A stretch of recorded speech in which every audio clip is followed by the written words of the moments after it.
So in this lesson, we're going to take the disconnected head that we've been rigging and attach it to a full body character. So here we can see we have some deformations going on. Let's hide this for a moment. Let's show our high-res body. We also have a range of motion on that. We can see that the two are not connected. For instance, we're not getting any of the lip motion. So there we can see the mouth opening. Nothing's happening there. Lips curled. No deformations on the full body rig. So at this point, they're not connected whatsoever.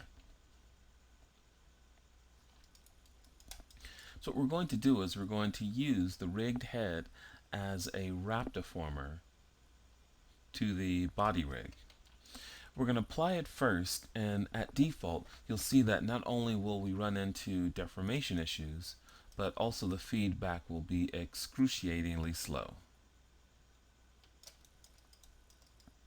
Okay?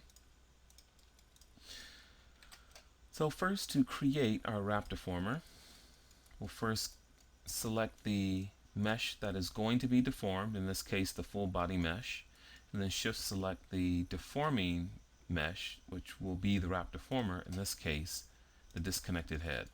So with those two selected in that order, we're going to select Deform, Create Wrap. Let's open the option box, quickly reset this tool, Edit, Reset Settings.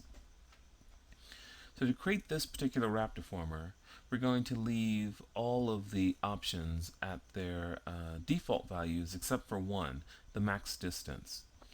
Since the rig detached head is an exact duplicate of the head model, but for the fully attached or seamless character, the verts are lying right on top of one another.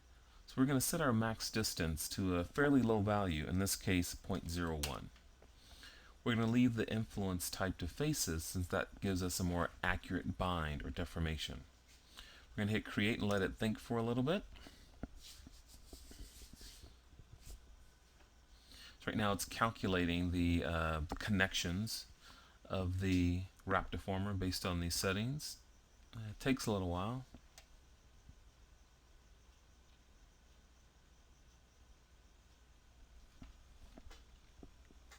So once this is done, once we've created our wrap deformer, there we go. I'm going to advance a frame, and it's going to take this character forever to pop into a deformed state. I'm going to set it, say, to frame 20. There we go. It's calculating, it's thinking. Once again, I'm just doing this as an example to show how slow this can be, but then we're going to make a few minor changes, very quick changes, and not only get the deformations working, because we'll see that the deformations aren't working at all with the way we have things now, and also it's going to be very slow. Okay, so I'm going to go in here and grab one of these lip controllers.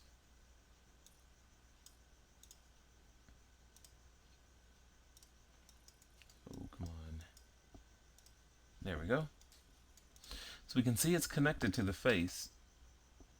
I'll translate it down. It's having no effect whatsoever on this rig, on the full body rig. Okay, let's set this back to frame 0. Give it a little time to think. So we can see we have terrible feedback. We can never scrub through the timeline with this rig the way it is.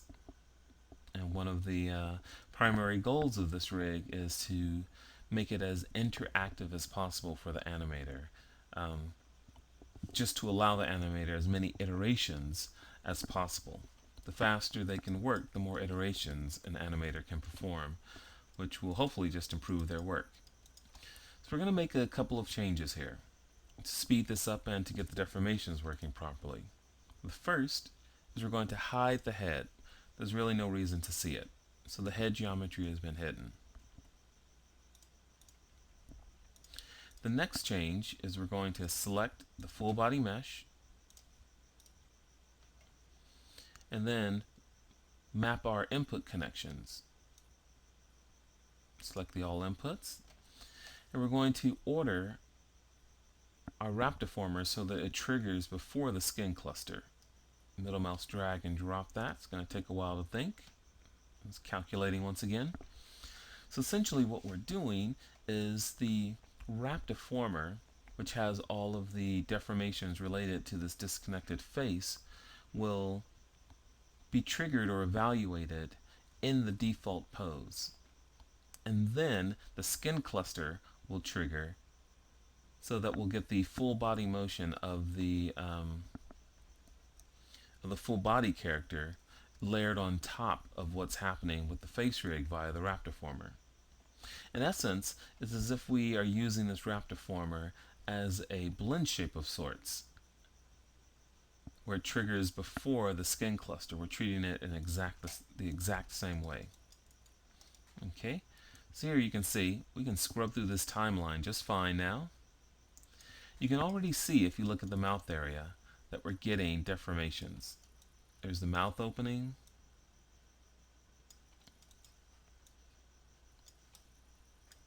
I'm getting various lip poses. Getting a range of lip deformations.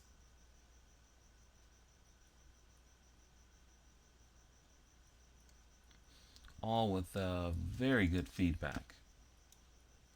You can scrub through just as quickly as we could before we applied the Raptiformer. Now this isn't done by any stretch of the imagination. There's still,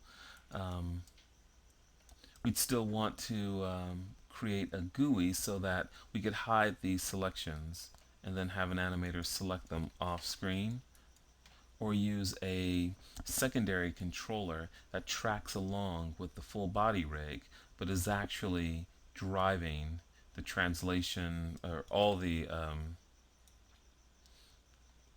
channels, the translation, rotation, and scale of these lip deformers of the rigged head, which will be at the default pose. There you can see we're using these lip deformers once again. Very nice feedback. So just a quick example showing that we could have rigged this face on this fully attached or seamless character, in which case when we were creating blend shapes we'd have to duplicate the entire mesh. What I chose to do instead was to work on this more simplified model here, which is a subset of the full body rig, knowing that later on I could use it to drive the full body rig without any feedback issues nor any deformation order issues. So a quick example of a pretty simple method for using the Raptiformer and adjusting your deformation order to use a fully rigged detached face to drive the full body character.